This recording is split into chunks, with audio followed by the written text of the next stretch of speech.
All right, let's get right into it. Today, we're unpacking a story that seriously sounds like it was ripped from a movie script, but it blew up on YouTube as breaking news. We're talking about a report from the channel LV Nation that claims a secret, high-stakes rescue of a U.S. pilot happened deep inside Iran. So here's the core claim, and it is a huge one. The source video alleges that after an F-15E was shot down, a U.S. airman was successfully rescued from deep within Iranian territory. That's the heart of the story we're going to break down right now. So, first things first, let's just lay out the central event exactly as the source video reports it. The entire story and everything that follows really hangs on this one incredibly dangerous but successful outcome: a pilot rescued. Okay, so the fundamental claim is this. An American F-15E Weapons Systems Officer, or WSO, wasn't just found, but was pulled out alive from hostile territory. It's that classic leave no man behind mission that immediately gets everyone's attention. So you might be wondering, how does the video even begin to build this case?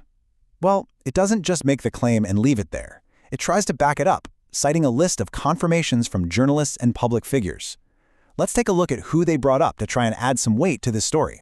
The first big piece of evidence they cite comes from U.S. Congresswoman Elise Stefanik.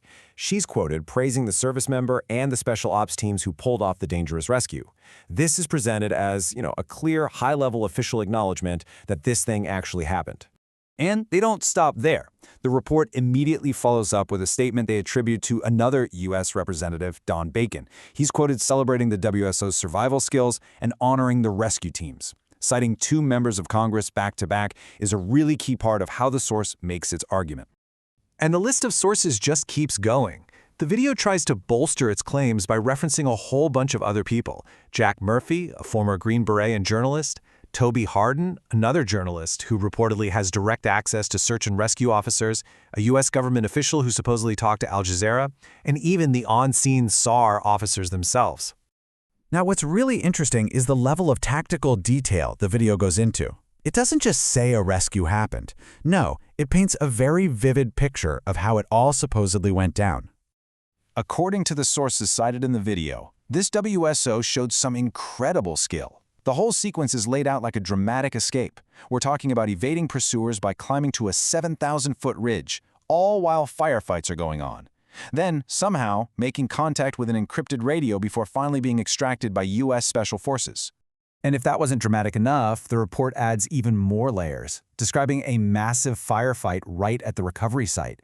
It also points to what it calls logistical evidence, like a KC-135R refueling tanker over Iraq that suddenly turned off its transponder. The implication being it was on a covert mission to support the rescue helicopters right next door in Iran.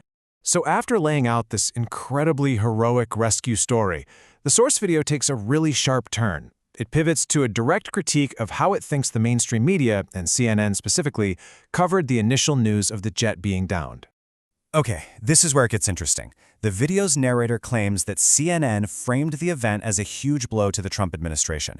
But if you actually look at the transcript of the CNN clip they play in the video, the reporter is really just urging caution. He says there's very little information and warns people to be careful with reports coming from Iranian state media. The source video, though, interprets that coverage as basically rooting against the U.S.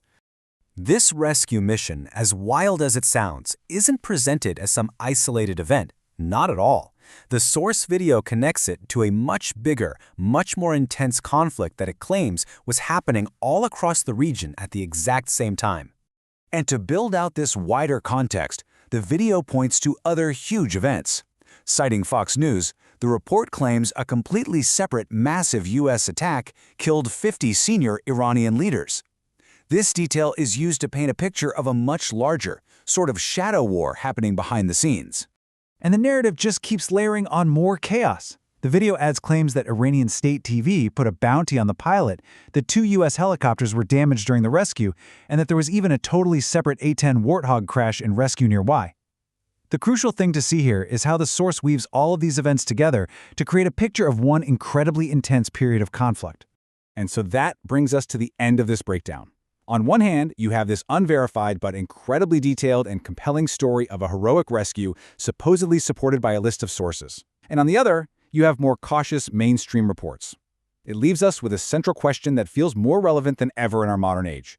When we're faced with these powerful stories and conflicting accounts, how do we figure out what's really happening on the ground?